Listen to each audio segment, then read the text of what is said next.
Près de 4 ans, une bande de gangsters, froidement déterminés, sème la terreur et l'inquiétude dans la population belge, et en particulier dans la région francophone du Brabant wallon. Meurtres, assassinats, attaques de grande surface, innocents froidement exécutés, violences inouïes, sauvagerie peu commune. Tel est le tragique bilan de ceux qu'on appelle aujourd'hui les tueurs fous du Brabant wallon. Qui sont-ils donc ces mystérieux tueurs fous, qui s'évanouissent ainsi sans laisser de traces, qui montrent une habileté diabolique, un sang-froid meurtrier, une parfaite connaissance de l'adversaire? Je veux dire la gendarmerie, la police, la justice. Aujourd'hui, la police et la justice ne peuvent rendre de réponse.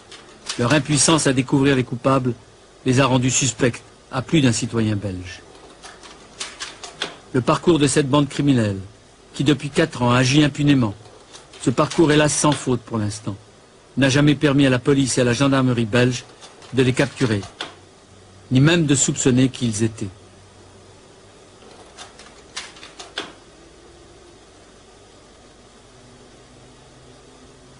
« 28 morts, des dizaines de blessés, et tout cela sans mobile apparent.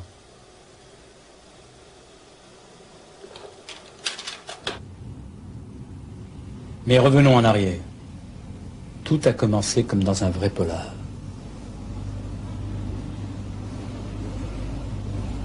Ce 30 septembre 1982, il était 10h30 du matin, un jour comme les autres. Un jour dont on n'attend rien. Rien de spécial.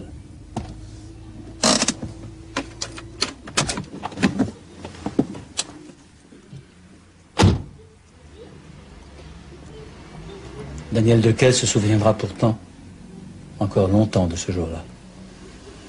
Il était occupé avec 2 clients lorsqu'à travers la vitrine, je vois arriver une personne avec sa main dans sa poche qui arrive vers le magasin, rapidement, qui rentre directement, se dirige vers moi, me met un pistolet dans la figure en me disant « on ne bouge plus ». Il avait sa main dans sa poche, il m'a surpris, je suis toujours allergique aux personnes qui ont leurs mains dans leur poche, mais ça a été très vite. Je l'ai vu arriver directement, tu ne bouges plus, suivi d'une autre personne qui venait de l'autre côté de la rue, qui elle a sorti un fusil de chasse de sa gabardine et m'a frappé directement à la figure. Bon, à mon avis, ils ont frappé pour qu'on ne puisse plus voir, aux yeux et au nez. On a saigné directement. Les clients ont été blessés également de la même manière, aux mêmes endroits, directement dans les secondes qui ont suivi. Nous avons été jetés à terre. Vous étiez où à terre? Ici. J'étais couché ici. Et bon, ils nous ont dit de ne pas regarder. En nous tapant, bien entendu, pour bien montrer. Ils ponctuaient leurs paroles de coups pour bien montrer qu'ils étaient décidés. Et croyez-moi, on n'en doute pas. Hein, pas une seconde. Ils sont vraiment très, très agressifs. Et alors à ce moment-là, vous êtes par terre, vous êtes au sol, complètement groggy, en tout cas presque... disons que conscient de mon incapacité physique. Parce qu'on est blessé, on a peur, on le sent, on le dit. On sent qu'ils sont arrivés là où ils voulaient. C'est-à-dire vous terroriser? Oui, bien sûr. À ce moment-là, bon, ils cherchaient les clés pour ouvrir les vitrines. Ils ne les ont pas trouvées. Ils m'ont demandé mes clés. Je croyais qu'elles étaient dans mes poches. Ils me tapent pour savoir où elles sont, mais je ne saurais pas le dire. Moi, je les ai déposées sur un meuble. Je veux me relever pour leur donner mes clés, en partant du principe qu'ils peuvent me voir, puisque je les ai vus rentrer. Et à ce moment-là, j'ai ramassé une raclée, quelque chose d'incroyable. Il frappait à la tête, au dos, dans la nuque. Et il y a un des agresseurs qui s'est agenouillé sur mon dos avec le fusil de chasse, dans ma nuque. Enfin, vous êtes là, il se met comment? Ben, il s'agenouille sur mon dos. À genoux sur mon dos, le fusil de chasse dans la nuque, en disant maintenant tu vas crever. Et alors à ce moment-là, et à ce moment-là, bon, ben, je me suis dit, il va tirer. Et bon, exactement ce que j'ai dit, je ne saurais plus le dire, mais je vous garantis qu'on déballe tout ce qu'il faut pour survivre. Hein. Ça fait pas un doute. Hein. Lui dire que j'avais une femme et un gosse, tout sort dans ce cas-là. Bon. Et à ce moment-là, il a frappé sur ma tête pour commencer, et j'ai cru qu'il tirait. J'ai cru qu'il tirait, il était avec le fusil dans ma nuque, j'ai senti ma tête exploser, le sang coulait de partout, j'ai dit, bon, c'est fini, il m'a tué. Moi, ici, maintenant, je suis occupé à mourir. Et Et bon, j'ai entendu vaguement des coups de feu. Je croyais qu'on tirait sur les autres, mais très très loin, alors que la personne était à côté de moi. C'était des gendarmes qui étaient arrivés? C'était un policier qui est arrivé et les agresseurs qui ont directement tiré sur le policier de l'entrée du magasin. Et il est mort? Oui, il a été tué. Ils l'ont tué. C'est à ça que vous devez peut-être... Ah, il est incontestable que, à mon avis, il y a 90% de chances qu'ils étaient décidés à nous tuer dans le magasin. Un jour banal. La mort qui vous frôle. Et longtemps après, on se demande encore comment on y a échappé. À partir de ce moment-là, commence ce qu'il faut bien appeler une campagne au sens militaire de ce terme, et qui amènera les tueurs à commettre des actes de plus en plus meurtriers, de plus en plus cruels.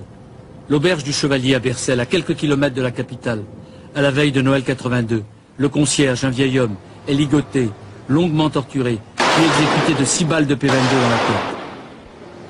Quelques jours plus tard, à Mons, un chauffeur de taxi est retrouvé dans le coffre de sa voiture. Lui aussi, 4 balles de P22 dans la tête. Un mois plus tard, c'est l'attaque d'un magasin de Lèze, une grande surface dans la proche banlieue de Bruxelles. Ça ne fait pas encore la une des journaux. Pas encore, du moins. Pas de victimes. Les bandits raflent 700 000 francs belges. 5 jours plus tard, une nouvelle fois, un centre de Lèze est à nouveau attaqué. Une femme est blessée. Montant du hold-up 600 000 francs belges.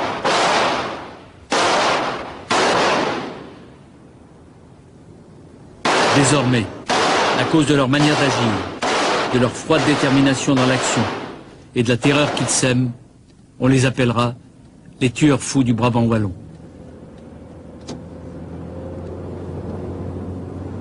Pour toutes ces attaques, les bandits étaient armés du fameux fusil Riot Gun, toujours en vente libre en Belgique, et qui est terriblement meurtrier. Ils se déplaçaient toujours dans des voitures ultra rapides, les Golf GTI, et portaient des masques. Une sorte de signature, en quelque sorte.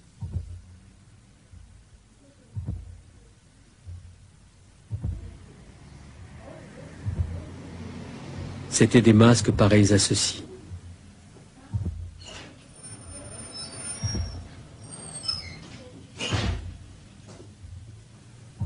Des masques pour faire peur, pour effrayer, pour terroriser.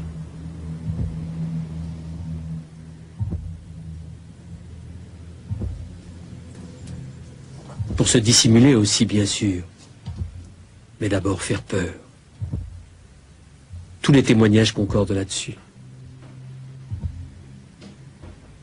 Les voix elles-mêmes deviennent effrayantes, le masque leur servant de porte-voix.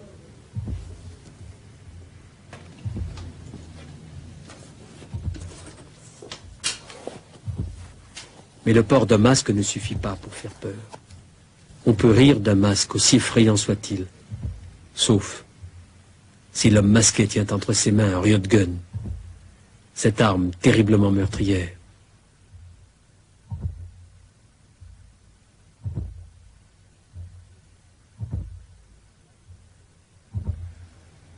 Et ça, c'est quoi? C'est le fameux Riot Gun? Et alors ici, nous avons le trop célèbre Riot Gun, rendu célèbre au cours de ces dernières années par quelques violents attentats qui ont fait nombreux morts d'hommes et enfants. C'est le fameux Riot Gun. Si je voulais en acheter, moi, je peux vous en acheter un? La vente est entièrement libre et effectivement, je peux vous en vendre un sans aucun problème et sans même vous demander votre identité. La loi, jusqu'à présent, du moins, ne m'y oblige pas. J'arrive, je dis vendez-moi ça, je vous paye et je m'en vais. Je vous ferai un grand sourire en vous disant merci monsieur, et je ne sais pas qui vous êtes. Quoi, vous voulez parler des tueurs fous? Enfin, je pense à eux, du moins, en vous parlant comme ça. Ils ont pu se fournir en armes comment? Chez n'importe qui. Encore une fois, de nombreux armuriers, ou du moins de nombreux magasins, existent en Belgique, tant à Bruxelles que dans le Brabant que dans nos autres provinces, où encore une fois, simplement moyennant finance, vous pouvez obtenir n'importe quoi, sans décliner votre identité. À ce moment-là, il est beaucoup plus facile pour un tueur d'acheter ce trop célèbre et barbare Riot Gun qu'une arme de poing, où là, il va devoir décliner son identité, obtenir l'autorisation préalable avant l'achat, tandis que ceci, c'est libre.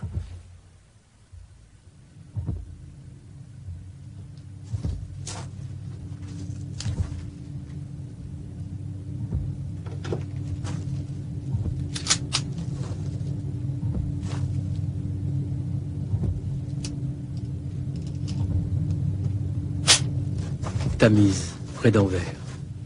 Usine Wittok van Ledegem. Tunnel d'essai des tissus pour gilets pare-balles.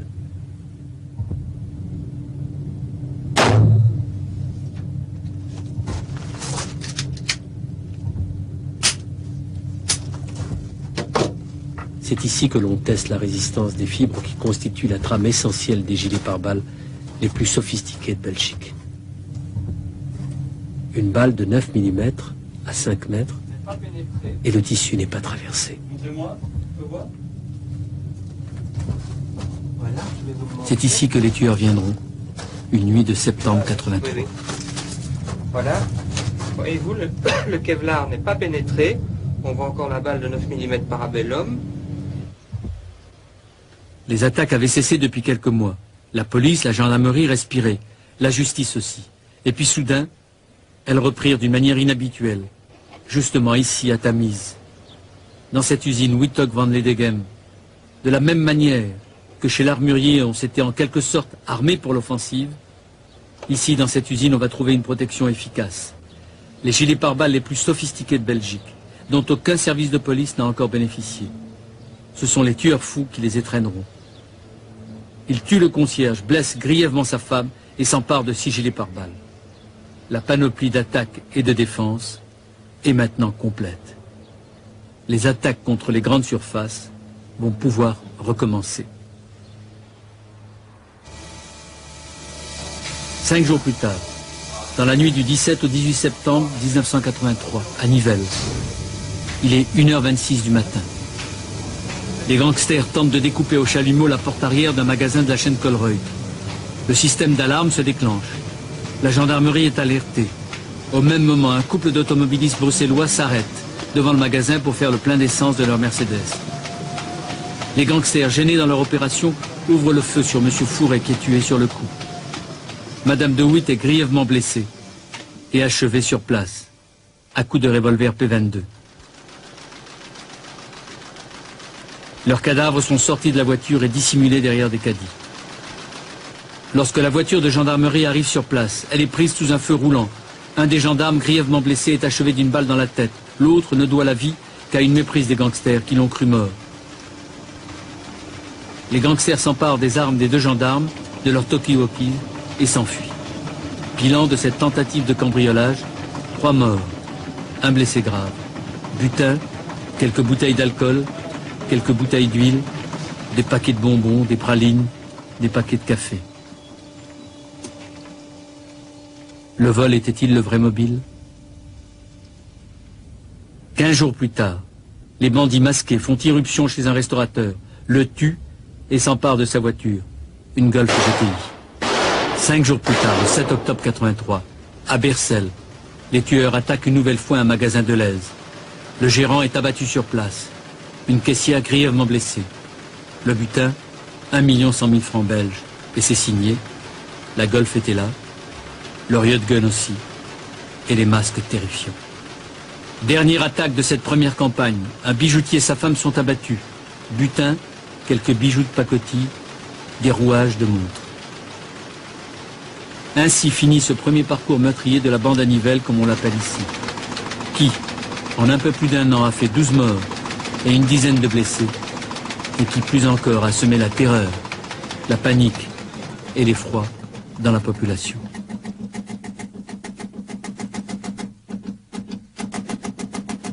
Novembre-décembre 83. Dans l'affaire des tueurs fous du Brabant wallon, la police et la gendarmerie viennent de marquer un point. La bande des tueurs est sous les verrous. 7 individus ont été arrêtés et écroués après être passés aux aveux.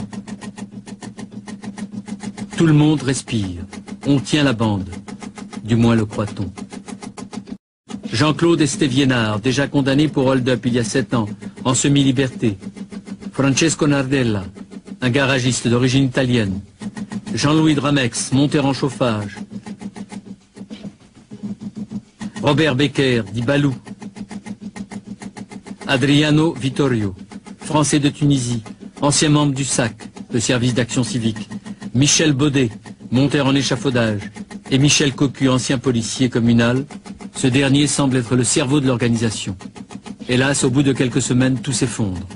Tous se rétracteront. et seront libérés au cours de l'année 84-85. Mais l'enquête, elle, doit repartir à zéro. Lorsque soudain, en septembre 85, la bande réapparaît. Et cette réapparition est violente, brutale, folle, sans mesure. Coup sur coup, le 27 septembre, elle attaque en 2 endroits. À 20h30, un magasin de Lèze en pays wallon. Et 20 minutes plus tard, en pays flamand, un autre magasin de Lèze. 8 morts, 2 blessés graves. Butin, 800 000 francs belges. Et 5 semaines plus tard, la même violence brutale éclate dans un de Lèze. Et c'est encore 8 morts et des blessés graves. Et puis surtout, cette violence folle, aveugle, qui sème l'épouvante.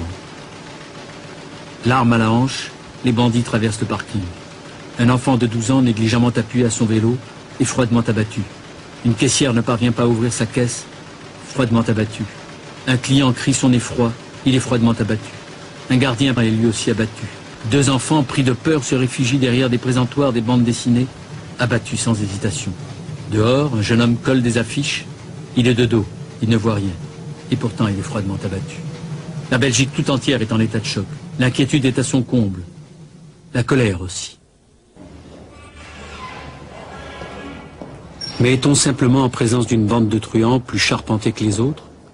Plus meurtrière, mais tout de même une bande de gangsters? Ce serait plus rassurant. Des truands et rien d'autre. C'est ce que pense le procureur du roi de Nivelles, pour qui l'enquête s'avère difficile. Le premier cercle à quoi tout nous invite, selon lui, c'est le cercle du banditisme traditionnel. Les auteurs de ces agressions sont des prédateurs, et je ne crois pas qu'il faut y voir ni du terrorisme, ni des mouvements d'extrémisme politique. Ni même du racket. On a parlé de racket à propos de Deleuze. Nous avons vérifié, n'est-ce pas, et je peux vous dire que, sans trahir encore une fois le secret de l'instruction, que ce n'est pas du racket, c'est une délinquance de prédateurs. Prédateurs, pillards, hommes vivant de butin et de rapine. La motivation, c'est l'argent. La motivation est l'argent. Je n'en vois raisonnablement pas d'autre. C'est le mobile, à votre avis? C'est le mobile. C'est le mobile. C'est le mobile. Ce sont des truands. Pas de... Ce n'est que du gangstérisme. Plus, je pense que ce n'est que du gangstérisme. Je le pense. Entre... Quelle autre hypothèse envisager? Vous savez qu'on en a envisagé plusieurs. On a parlé d'une forme de terrorisme. Mais... personnellement, je n'y crois pas. Je n'y crois pas. Parce que le terrorisme a toujours, tout au moins dans la contrée, a toujours en arrière-pensée une volonté de changer de société, de construire une société meilleure. C'est ce qu'ils vous disent. C'est ce qu'ils vous disent. Mais vraiment, est-ce qu'on peut imaginer de construire une société nouvelle et qui soit plus juste sur le cadavre d'enfants de 10 ans, de 12 ans?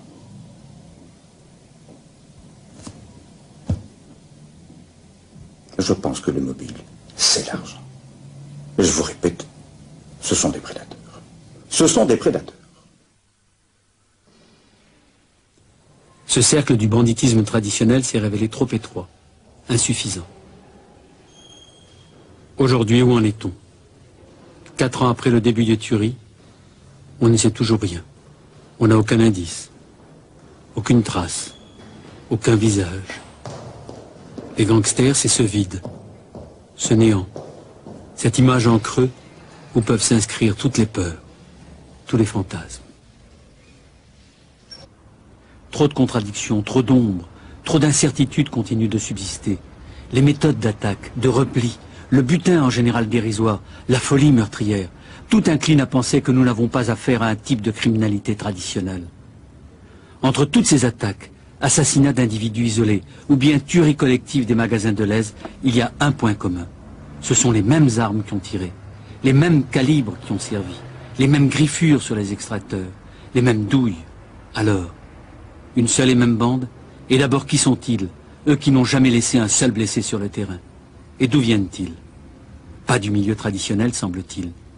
10 millions de francs belges ont été offerts par les grandes surfaces. Rien n'a transpiré. Le milieu bruxellois s'est mis en quatre pour aider la police. Tout ce déploiement de force et contrôles incessants gênait le petit monde des trafiquants, des proxénètes, des maisons de jeu. Mais pourtant rien n'a filtré. René Aquin, journaliste au grand quotidien bruxellois Le Soir, est un de ceux qui en Belgique connaissent le mieux les dessous de cette ténébreuse affaire. Qu'est-ce qu'on doit trouver là-dessous, concrètement?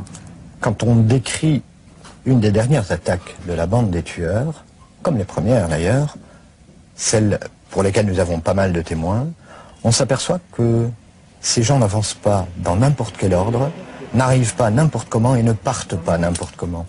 Ils arrivent avec un homme qui se pointe vers l'objectif, couvert par un autre à l'arrière et couvert par un troisième resté à proximité de la voiture. Cette tactique est utilisée par pas mal d'unités militaires ou de gendarmerie ou de police, mais généralement, au lieu d'utiliser 3 hommes, on utilise 3 sections. C'est donc ici une tactique réduite de quelque chose qui est enseigné quelque part.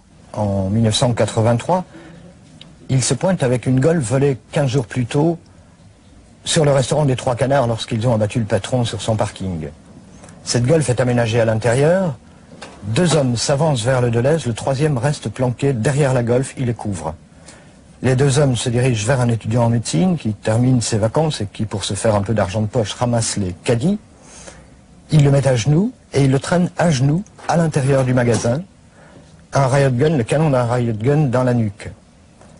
De caisse en caisse, le bandit, masqué, avec son chapeau, va ramasser l'argent de caisse en caisse, mais c'est vraiment de la monnaie. Entraînant l'étudiant, toujours. Entraînant devant lui l'étudiant avec le canon dans la nuque, et pendant ce temps-là, le second, qui est arrivé avec lui, va se diriger vers le bureau du directeur du Deleuze avec simplement une hache.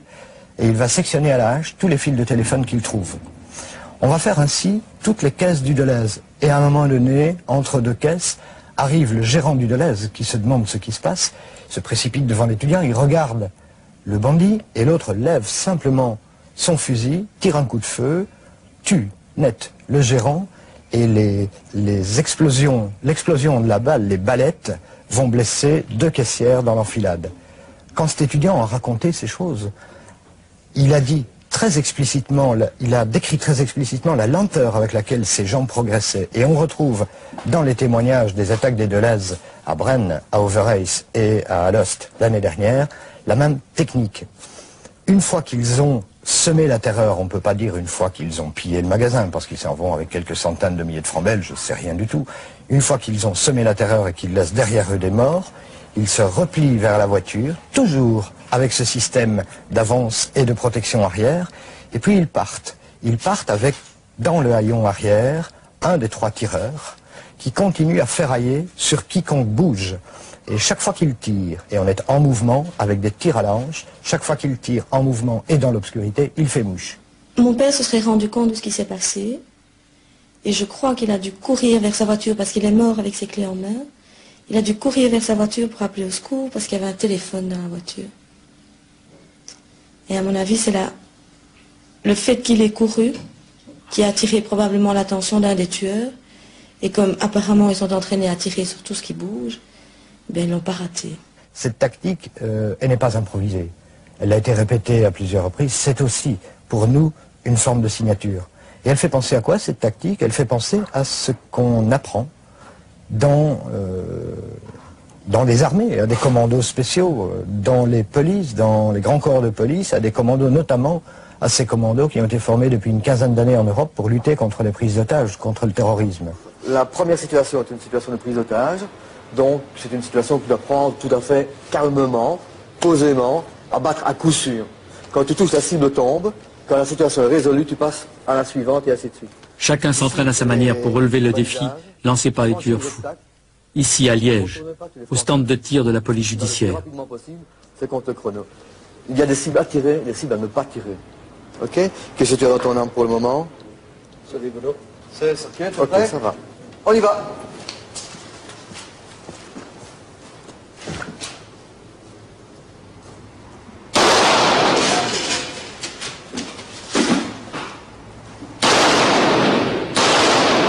Oui, c'est bien.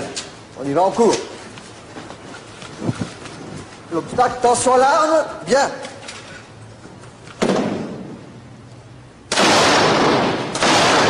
Oui. Tu enjambes ou tu sautes.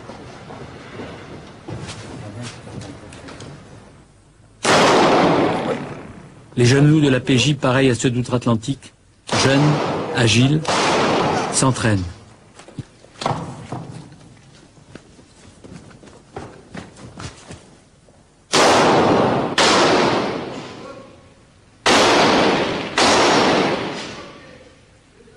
Et puis ces tactiques, elles sont enseignées également aux États-Unis et dans d'autres pays, parmi lesquels la Belgique, dans des clubs de tir sportifs.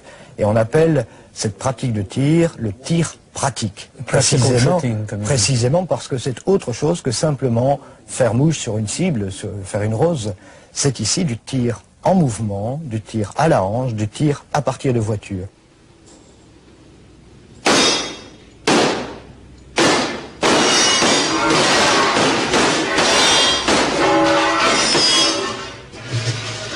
Ces tireurs, il y en a combien sur le territoire belge? Environ 2500, 3000, et certains vont même jusqu'à dire qu'il y en aurait 4000 en Belgique.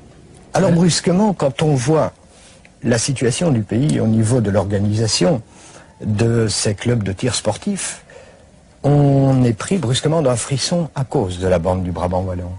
On se dit, tiens, notre gendarmerie a quelques unités de tireurs d'élite, les polices communales en ont très très peu, la police judiciaire a quelques tireurs d'élite, et dans le pays, il y aurait donc peut-être 4000 civils appartenant à des clubs divers, représentés au sein de fédérations internationales, qu'on pourrait, et c'est ici que le frisson court dans le dos, qu'on pourrait peut-être un matin décider de lever. Et on aurait ainsi une armée formée exclusivement de tireurs de tir pratique. C'est quelque chose d'effrayant. Il est évident que ceux qui vont de temps en temps s'exercer à cet entraînement au tir ne sont pas les tueurs du Brabant.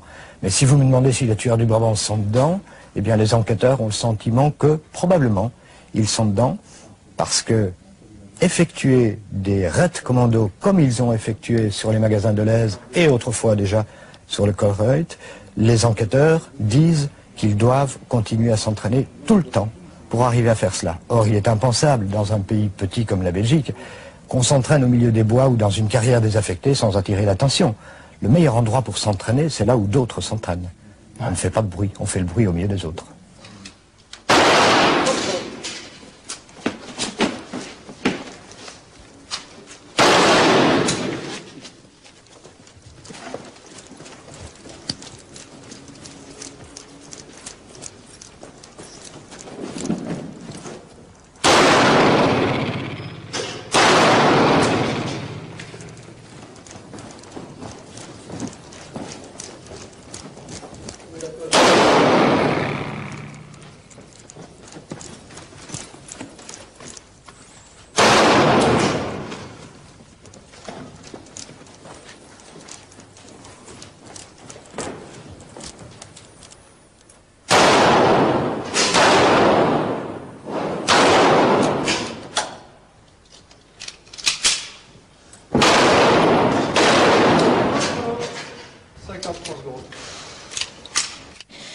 Mais j'ai l'impression qu'il doit y avoir une protection de quelque part. Protection de qui? Les tueurs? Pour les tueurs, oui. C'est grave, ça. Oui, c'est très grave. Je sais très bien que c'est grave. Mais ce qui était le plus révoltant pour nous aussi, c'est 6 semaines après les hold-up d'Overheis et de Braine-l'Alleud, il y a eu Alost. Et Alost, ils étaient sur le point de pouvoir les avoir. Ne fût-ce qu'en tirer un, ne fût-ce qu'en blesser un. Ou à la limite en arrêter un. Rien. Ils sont partis. Mais les gendarmes étaient là? Oui, il y avait des gendarmes qui étaient là. Je crois qu'ils n'étaient que 2 dans un combi. Et ils ont été surpris par l'attaque et eux-mêmes se sont couchés à terre. Ils avaient eu peur? Peur ou mal entraînés. Ils ne sont pas intervenus? Non. Non, ils se sont couchés à terre. La police communale, elle aussi, s'entraîne comme la PJ. Les policiers de Fontaine-l'Évêque, sous l'œil de Roger Swellens, apprennent d'abord la baisser, dégainer, rengainer, tenir son arme et bien la tenir, savoir viser, tirer, fermement, sans hésitation, quand c'est nécessaire. Avoir un esprit de décision à décourager l'adversaire. Ici, dans une usine désaffectée, sous la direction d'un instructeur civil, là-bas, au fond, à gauche. Go!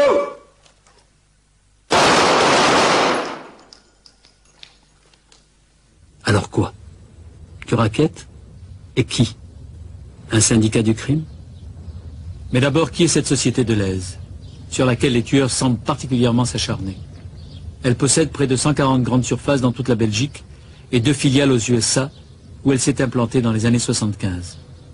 C'est une société par action, cotée en bourse, et dont 40% du capital est détenu par la famille Deleuze, 15% par les banques, et le reste des actions circulant dans le public.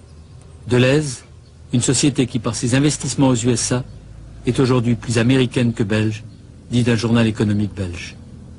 Aujourd'hui, la 2e filiale américaine de Deleuze a de graves difficultés. On murmure même ici que Deleuze l'aurait liquidé pour pouvoir acquérir une chaîne au Portugal. C'est à partir de ces difficultés que certains ici se sont interrogés. N'assiste-t-on pas à un racket à l'américaine pour faire pression sur la maison mère afin qu'elle ne brade pas sa filiale? Des syndicalistes américains sont venus ici à Bruxelles pour faire pression sur le conseil d'administration afin d'éviter des licenciements massifs aux USA. Sans résultat, semble-t-il. On dit aussi que ce sont les partenaires américains de la société Deleuze, furieux de se voir lâchés dans de telles conditions, qui auraient fait pression de cette manière. Tout ceci est invérifiable. Et l'attitude de la direction générale est un refus net et courtois de communiquer avec qui que ce soit. Oui? Oui, les établissements Deleuze? Oui, bonjour madame. Je voudrais parler à monsieur Beckers, le directeur général, voilà. s'il vous plaît. Mais le poste est occupé chez elle. Vous patientez, oui, monsieur? Oui, merci. Monsieur Shaker. Allô? Oui, bonjour mademoiselle. Vous êtes la secrétaire de monsieur Beckers? Oui, j'aimerais parler à monsieur Beckers. C'est la télévision suisse romande. Nous préparons une émission sur tous les événements que vous avez connus dans vos magasins, oui. Et je souhaiterais obtenir de monsieur Beckers une interview, c'est ça, oui. Je crois qu'elle a déjà refusé. Oui, je sais, vous me l'avez déjà dit, mademoiselle, mais je pense qu'il est utile que monsieur Beckers intervienne dans l'émission. Aujourd'hui, je ne l'ai pas encore vu, quoi, je veux dire. Mais, mademoiselle, écoutez, je trouve regrettable, enfin, moi, je ne sais pas. Vous avez posé la question à monsieur Beckers. Oui, je crois bien, vous savez. Et c'est sa réponse que vous me donnez. Oui, moi aussi, je regrette, mais ça ne dépend pas de moi, hein. Je vous remercie. Je le regrette et je vous remercie. Voilà, ce sont des photos qui ont été prises quelque temps après, lors de l'enquête. Cette jeune femme témoigne, vous voyez, les deux dos. On voit pas son visage, on ne sait pas qui parle. En voilà une qui est de face, mais elle porte témoignage. Voilà, c'est celle-là. Celle qui parle aux enquêteurs. Vous la voyez? Il faut avoir son adresse, son téléphone, son nom, qu'elle vienne témoigner pour nous. Puisque les établissements de Deleuze ne veulent pas nous aider, ben... Pourquoi s'ils ne veulent pas nous aider? Oh ben ça, allez leur demander vous-même. Ils disent on a assez perdu d'argent, il y a eu assez de larmes. Enfin, la politique de l'autruche, quoi. Alors nous, il faut qu'on fasse notre enquête nous-mêmes, qu'on y aille, quoi. Cette jeune femme, regardez son visage. C'est sûr que un jour qu'elle a compté dans sa vie. Alors il nous faut avoir le témoignage. On va voir la suite. Ah, et cette femme. Oui, son inquiétude. Je ne sais pas quelle est, c'était une cliente sûrement. Hein. Essayez aussi. Si vous pouvez la retrouver, ce serait bien. Elle est inquiète, hein? Ce que je vous demande, en tant que détective privé, c'est uniquement de me retrouver les noms, les adresses, les téléphones. Mais ne prenez contact avec eux en aucune manière et sous aucun prétexte. Vous devez vous en tenir à votre rôle de détective. D'accord? Ok. Voilà. Vous me rappelez par radio demain vers 8 h, je saurai exactement où vous en serez. Moi, je mène l'enquête du côté officiel, vous, du côté officieux. À propos, je voulais vous dire une chose que j'avais oubliée. L'étudiant de Bercel, vous savez, celui qui avait été pris en otage par les tueurs fous. Il faut que vous me retrouviez son adresse aussi.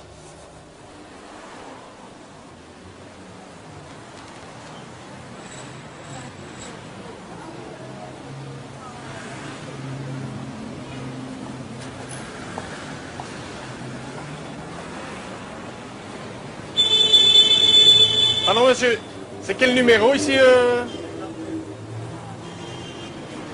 Vous pouvez pas venir un instant? Je crois que c'est tout à fait au bout de la rue. Là, vous êtes en voiture?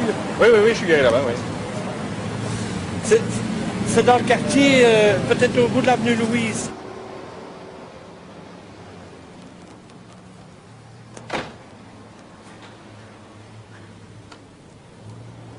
Patrick appelle Paul. Oui. Écoutez, je suis vraiment désolé, je sors de chez elle, elle ne veut pas parler. Elle a peur, elle ne veut pas être mêlée à tout ce qui est interrogatoire, enquête, police, etc. Il faudrait que vous me donniez une autre adresse. Mais nous vous garantissons l'anonymat, hein, comprenez bien, ça pourrait aider d'abord moi en tant que détective dans mon enquête, et puis d'autres gens à trouver ces coupables. Oui.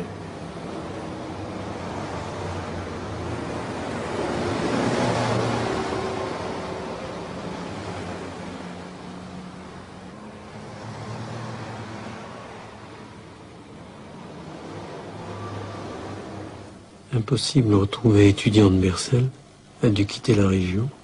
Pour la caissière et trouver quelqu'un d'autre qui accepte de témoigner. J'appellerai ce soir, ça c'est bien. Vous étiez caissière au Deleuze de Bercel. Oui. Qu'est-ce qui s'est passé exactement? Ben, je me trouvais à ma caisse et tout d'un coup, mon collègue m'a répété, regarde une fois derrière toi, il y en a deux fous qui sont là. On a cru que c'était le carnaval. Et je me suis retournée, mais à ce moment-là, le directeur s'est amené et il les a repoussés. Et à l'instant même, ils ont fait feu. Directement. Sans rien dire? Sans rien dire. Il a poussé le directeur et j'ai entendu qu'il disait « Ne poussez pas, monsieur ». Alors il a continué à pousser et le premier avait une hache et il a voulu taper avec la hache et l'autre avec son rayon de grenade directement tiré dans la tête du directeur.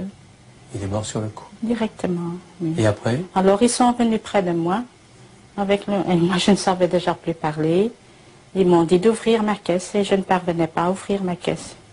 Il y a 15 ans que je suis caissière et je ne parvenais pas à ouvrir ma caisse.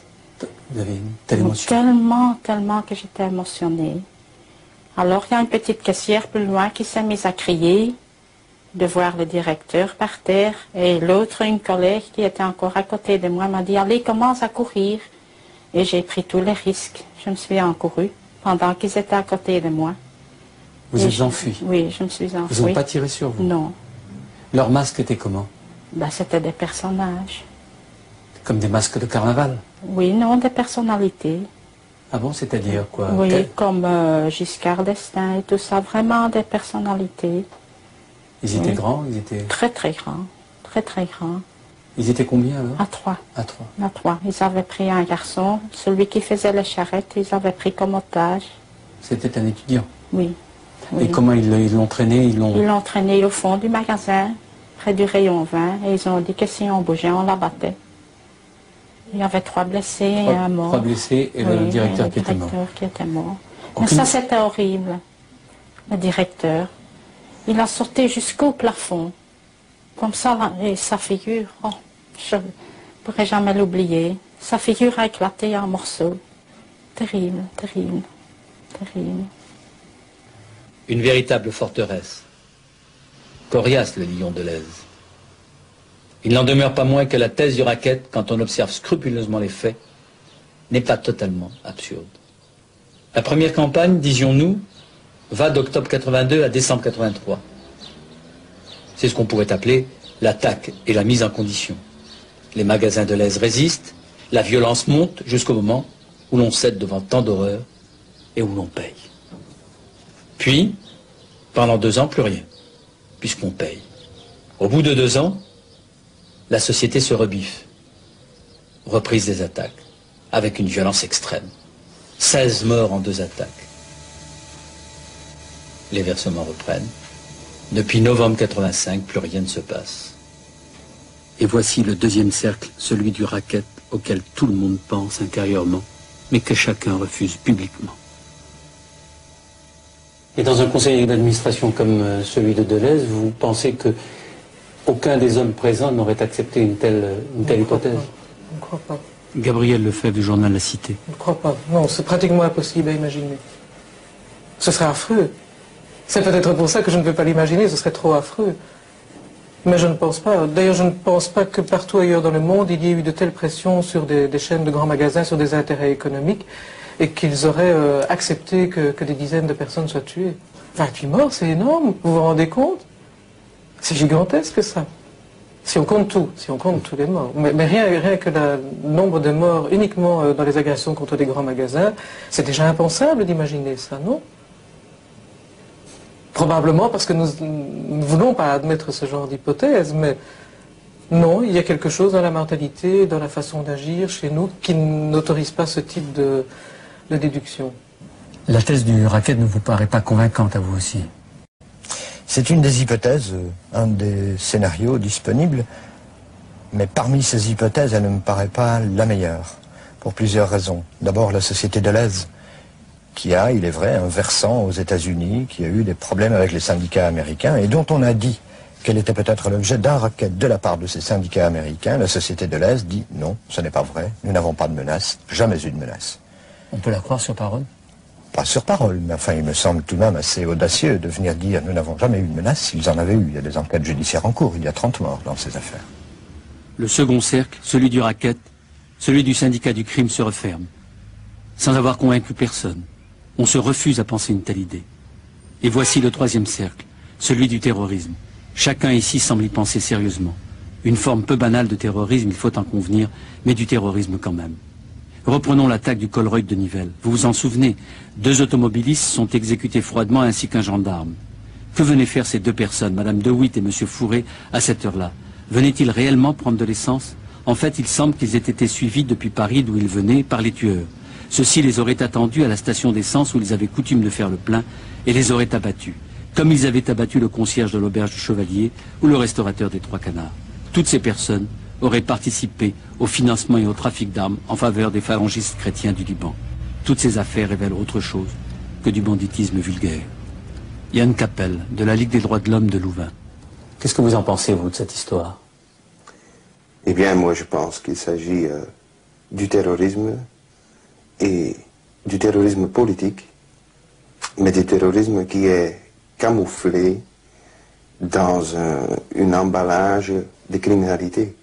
Ce qu'on a vu aussi en France, par exemple, avec l'OAS, où il y a un mélange entre une certaine forme de criminalité et de gangstérisme et des actions politiques non légales, quoi.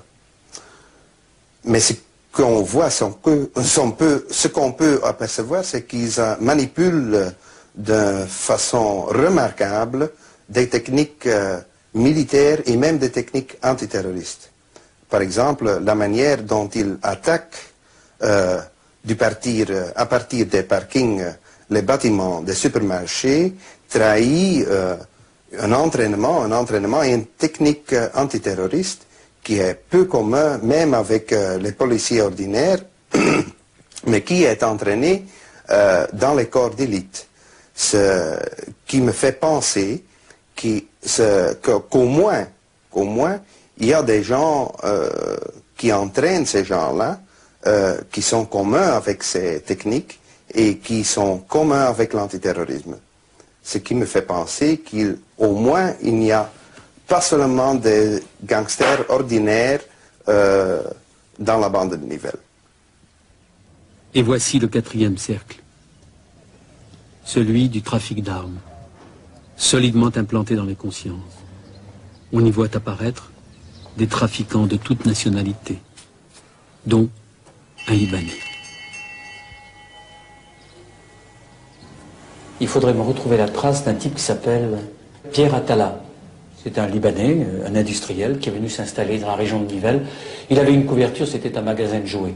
En fait, d'après ce que j'ai compris, il se livrait à un trafic d'armes Il a disparu début 83 au moment des attaques. Monsieur, Et il n'a jamais reparu depuis.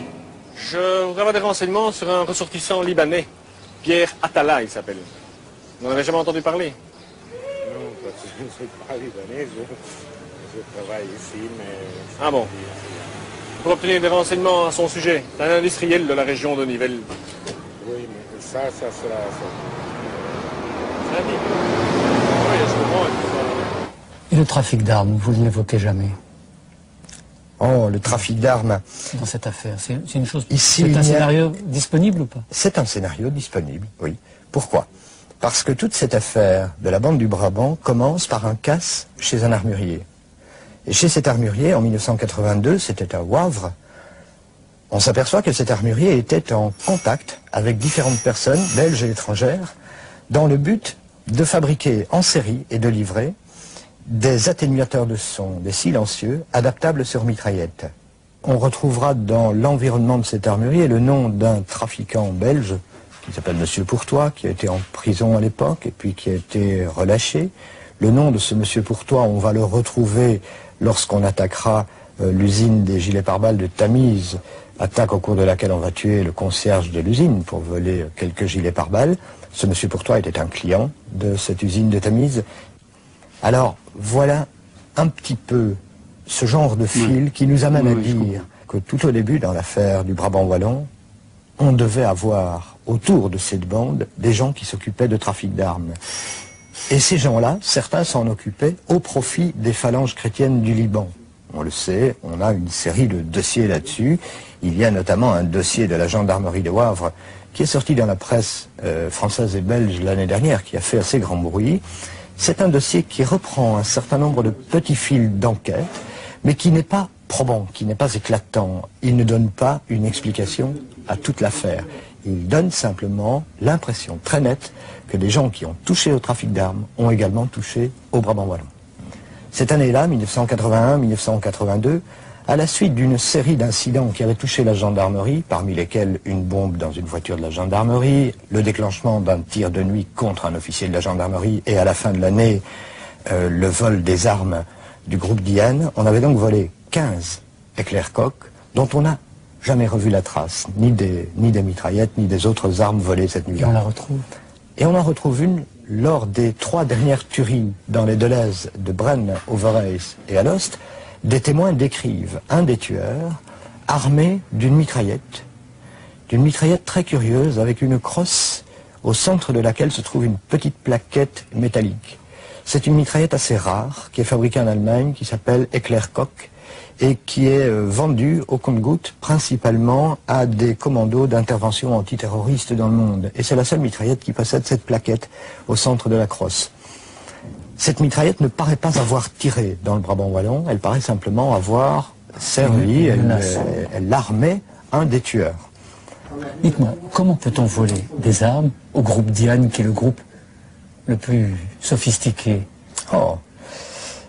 Vous me posez une question à laquelle le général, chef de corps de la gendarmerie, aurait difficile à répondre lui-même, puisque cette année-là, en 1981, on venait de remplacer à l'intérieur de l'état-major, à l'intérieur de la légion mobile de la gendarmerie, tous les dispositifs de sécurité. On venait d'introduire des cartes magnétiques, des passes, des gardes spéciales, etc. Ces armes se trouvaient au 3e étage, dans un parking, au 3e étage d'un immeuble qui était l'immeuble le mieux gardé de Belgique.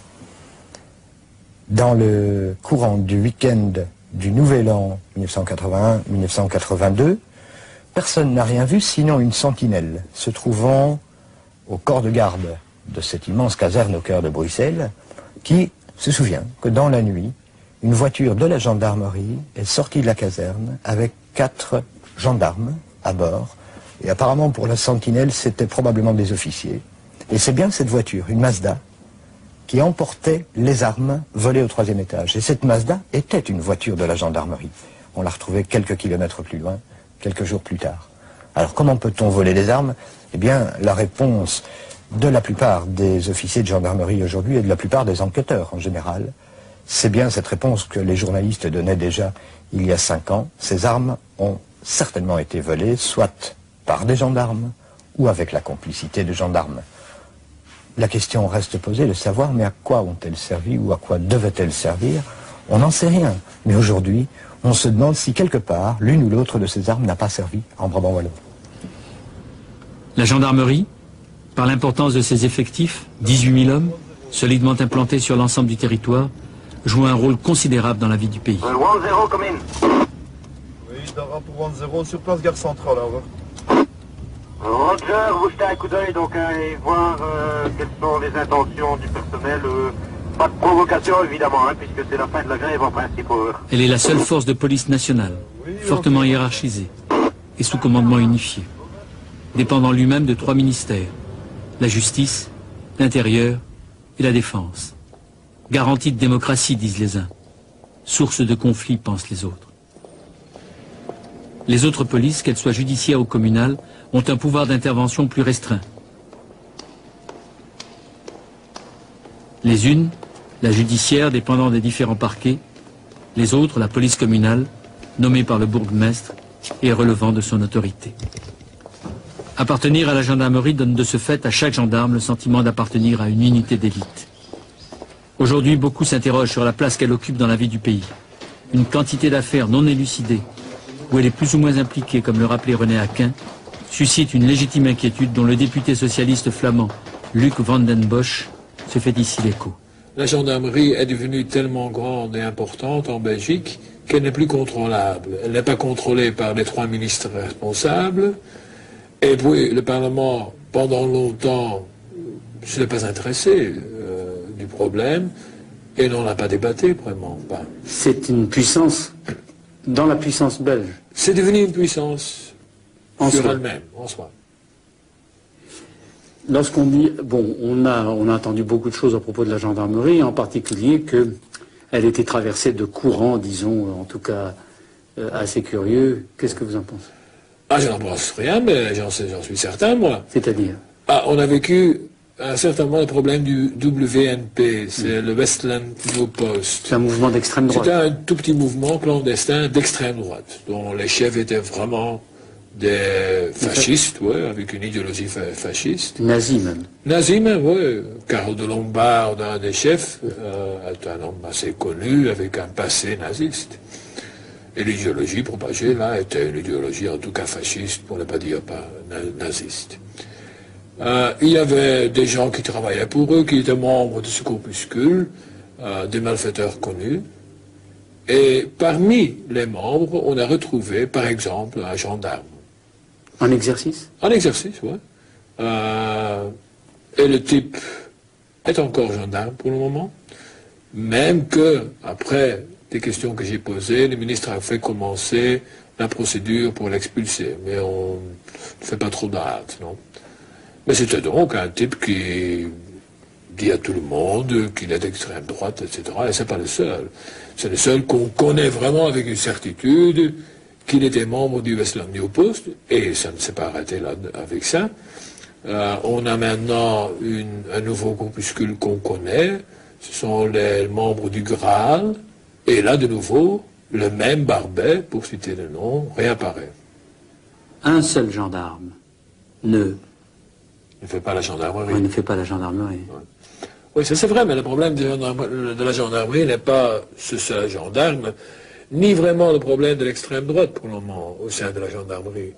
Le problème, c'est le fait que la gendarmerie est devenue incontrôlable et que le monde politique ne contrôle plus la gendarmerie. Le monde politique, à un certain moment, a abdiqué, n'a plus rien dit ni discuté du problème de la police. Et à ce moment-là, qu'est-ce que vous voulez? Il y a un vide du pouvoir, et ce vide se remplit. Et avec un corps national comme la gendarmerie, 18 000 de gendarmes, il se remplit de gendarmes, avec une tête intelligente, je vous assure, là, les colonels, etc., ne sont pas des imbéciles, sont des types assez intelligents. Donc, eux, ils ont rempli le vide. Le vide, bah, c'est, pour ainsi dire... c'est le principe des vases communicantes. C'est normal, oui, des vases communicantes. Ouais. Le corps de la gendarmerie, comme les gendarmes d'ailleurs, semble être comme les mal-aimés du pays. Colonel De Bruyne. C'est à cause de leur puissance. de l'état-major? Puissance, je crois que la gendarmerie se situe quand même dans un état démocratique. Je crois que nous devons en être fiers. Et à ce moment-là, il n'y a pas de puissance d'une force de police par rapport à l'ensemble de la population. Il est bien évident que, ne fût-ce que par nos missions de maintien de l'ordre, nous n'avons pas toujours le très beau rôle à jouer. Et de ce côté-là, bien sûr, nous sommes les mal aimés, c'est assez évident. Vas-y, allez, tu vas. Professionnel. Hier, on intervenait, je n'avais pas les deux mains dans les poches, mais pratiquement on allait régler un petit différend. Maintenant, je crois qu'il faut s'attendre à ce que ce différend tourne éventuellement mal. Nous avons eu des drames comme ça chez nous, une équipe intervenant sur les lieux où un vol avait été signalé, et bien, à leur arrivée, alors qu'ils ne prenaient pas trop de précautions, ils ont été descendus tout simplement. Donc il faut prendre des précautions lorsqu'on intervient. Même pour un contrôle routinier et banal. Ben oui, parce que vous ne savez jamais à qui vous avez affaire, et justement, vous pouvez, lors de ces contrôles-là, tomber sur des malfaiteurs qui n'hésiteront pas à tirer. Donc il faut là, déjà, changer, modifier notre attitude de base, qui était relativement bon enfant, il faut bien l'avouer. Et je crois que il est aussi utopique que ce gendarme de brigade, le gendarme de base, disons, soit capable de faire face au pire, aux explosions, etc., de criminalité que nous avons connues. Et là, il faut engager un personnel plus qualifié et plus routiné, je crois, qui peut faire face à une criminalité donc beaucoup plus violente, je crois.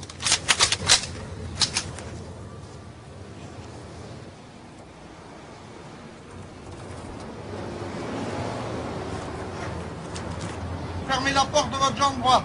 Le rêve de tout gendarme, c'est de pouvoir arrêter les tueurs fous, comme ici à l'exercice, avec autant de sang-froid, autant de maîtrise. Sur votre droite. Vous tournez sur vous-même. Encore un demi-tour. Stop, écartez les jambes. Plus fort. À genoux. Croisez les pieds. Le pourront-ils ce jour-là? Ils s'exercent en tout cas.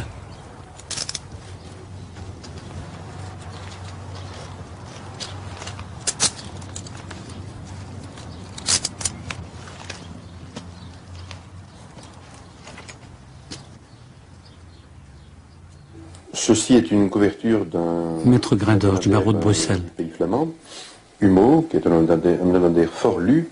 Et alors le titre qui est là montre la bande. Et la personne avec la cagoule est coiffée d'une casquette de la gendarmerie.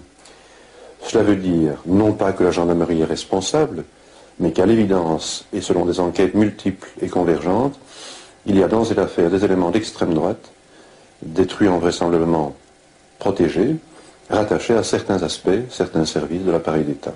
On ne veut pas aller au fond du problème. Mais pourquoi? Parce que si on se rend compte que tel ou tel service de gendarmerie, d'une manière limitée, hein, j'entends bien, je ne mets pas en cause la gendarmerie dans son ensemble, sûrement pas, où certains membres des forces militaires seraient impliqués d'une manière directe ou indirecte dans ces attentats, on s'apercevrait qu'il faut mettre en cause alors des mécanismes politiques, et ça doit déranger pas mal de gens à ce moment-là.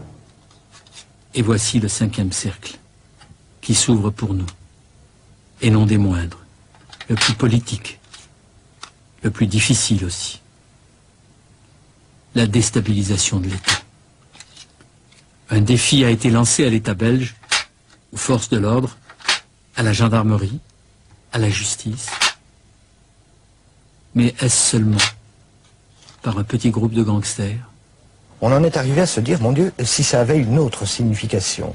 Quelle signification? Si par exemple cette violence qui se déchaîne pas très loin de Bruxelles, au sud de Bruxelles, et qui a une énorme influence sur la vie de la capitale, tout en se déchaînant dans des chemins campagnards de la proche province, si cette violence avait un but politique, un but de déstabilisation. Alors on s'est posé la question, les autorités judiciaires ne voulaient pas en entendre parler, si ces attaques de la bande du Brabant constituent effectivement une forme de terrorisme noir, une forme de terrorisme visant à la déstabilisation du pays, eh bien, on est obligé de se poser un certain nombre de questions et de se demander qu'est-ce qu'on veut déstabiliser dans ce pays. Et j'ai répondu à plusieurs reprises qu'à mon avis, il y avait deux possibilités, deux hypothèses, de grandes hypothèses. La première, si on se situe à l'intérieur de la Belgique, on voit que cette Belgique, depuis plus de 15 ans, est secouée par une dispute qui aboutit presque à un divorce à la belge entre la communauté néerlandophone et la communauté francophone. On peut s'interroger, se demander si certaines personnes, certains cerveaux dans ce pays n'ont pas décidé, récemment peut-être, il y a quelques années, de précipiter le cours de l'histoire, en précipitant le divorce ou bien en précipitant la réconciliation, on n'en sait rien. Et puis si l'on quitte ce terrain intérieur à la Belgique, et si l'on voit la Belgique un peu comme une plateforme de forage en mer du Nord, au milieu d'une Europe qui s'organise autour d'elle, puisque la Belgique est tout de même le quartier général de l'OTAN, et qu'elle est le centre des communautés européennes, avec tout ce que ça représente en matière économique, en matière politique, on peut se demander si cette Belgique, très fragile à l'intérieur, satisfait encore les partenaires. Et les partenaires qui sont sur le plan de l'OTAN, aussi bien les Européens que les Américains, tandis que sur le plan des communautés européennes, ce sont plutôt les partenaires européens. Si on ne satisfait plus les partenaires, si les partenaires estiment que nous sommes trop fragiles, on peut imaginer, vous savez, on vit à une époque tellement troublée, on l'a vu dans d'autres régions du monde que ça se pratiquait, on peut imaginer que de l'extérieur, on nous ait envoyé une forme de violence politique qui nous oblige, qui oblige nos institutions à se restructurer, à se fortifier. Et on peut, à l'inverse, imaginer que de l'extérieur, alors ce serait de l'autre côté des partenaires, il faudrait passer le rideau de fer, alors en principe, on pourrait imaginer que face à une Belgique fragile, une Belgique fissurée, de l'autre côté, on en profite et on se dit c'est le moment de la fissurer encore plus, c'est l'état-major, c'est le centre de l'Europe, fissurons davantage. Oui, en définitive, on part d'un fait de gangstérisme banal, important, et puis par cercle concentrique comme une pierre que l'on jette dans l'eau, on agrandit et on aboutit au cœur de l'État. L'État belge semble miné par une petite affaire de gangstérisme. Est-ce qu'on a le droit de faire ces extrapolations? Qu'est-ce qui fonde une telle démarche? Mais il y a plusieurs réflexions à cet égard, parce que votre question est pertinente. Le fait que ce gangstérisme-là est tout à fait exceptionnel, en ce sens qu'il ne vise pas l'argent. Chaque fois dans les différentes attaques, les butins sont dérisoires. Deuxièmement, on tue pour tuer, vraiment, et non pas pour se couvrir ou dans les circonstances parfois dramatiques ou malheureuses de tel hold-up, où ça tourne mal, on abat quelqu'un. On tue délibérément. Et on tue des innocents pour créer un climat de terreur. Autre réflexion, on ne trouve pas. Et jusqu'à ce jour, on ne trouve rien. Ensuite, les techniques utilisées à plusieurs reprises sont des techniques proches de milieux militaires ou de milieux paramilitaires. Alors, à qui bénéficie une telle affaire, si ce n'est à des groupes à la fois qui existent et qui sont officiellement dissous, qui souhaitent un renforcement de l'État dans ce qu'il a de dur, de répressif, de restriction des libertés, de contrôle supplémentaire, de renforcement du budget des hommes des forces de l'ordre, alors qu'on a suffisamment d'équipement, me semble-t-il. Et un des résultats concrets également, c'est que la douleur de ces pauvres gens dont les proches ont été abattus est telle que beaucoup d'entre eux, et proches d'eux, s'arment ou veulent s'armer, et deviennent, ainsi que d'autres, des partisans de plus en plus résolus de l'application de la peine de mort. Et de la légitime défense. Et de la légitime défense. C'est pour ça qu'une telle... Puis voyez-vous, le fait qu'on ne trouve pas, c'est quand même l'élément qui nous inquiète le plus. Malgré une prime de 10 millions de francs belges qui était proposée par les grands magasins, si c'était les gens du milieu, mais il y a longtemps que les indiques ou certaines prostituées et d'autres auraient donné des renseignements tels qu'on aurait pu trouver, ici on ne trouve pas. Ainsi nous voici au terme de notre enquête. Elle nous a menés partout et nulle part. Beaucoup d'hypothèses, peu de pièces qui emportent l'intime conviction de l'enquêteur. Une certitude, les armes. Ce sont les mêmes armes. Le modus operandi, la même manière d'agir, mais une absence de taille, le mobile. D'où cette série d'hypothèses dont aucune ne paraît satisfaisante. Mais subsiste au cœur de chacun une immense inquiétude. L'automne reviendra, et avec lui des jours plus courts, des nuits plus longues, et aussi des jours d'angoisse et d'inquiétude. C'est à la tombée du jour qu'ils viennent, dit-on, n'est-ce pas? Entre chien et loup. Jamais expression ne fut plus adaptée. Quand reviendront-ils? À l'automne, peut-être. En hiver. Chacun ici est persuadé qu'ils reviendront. Les mystérieux Turfs.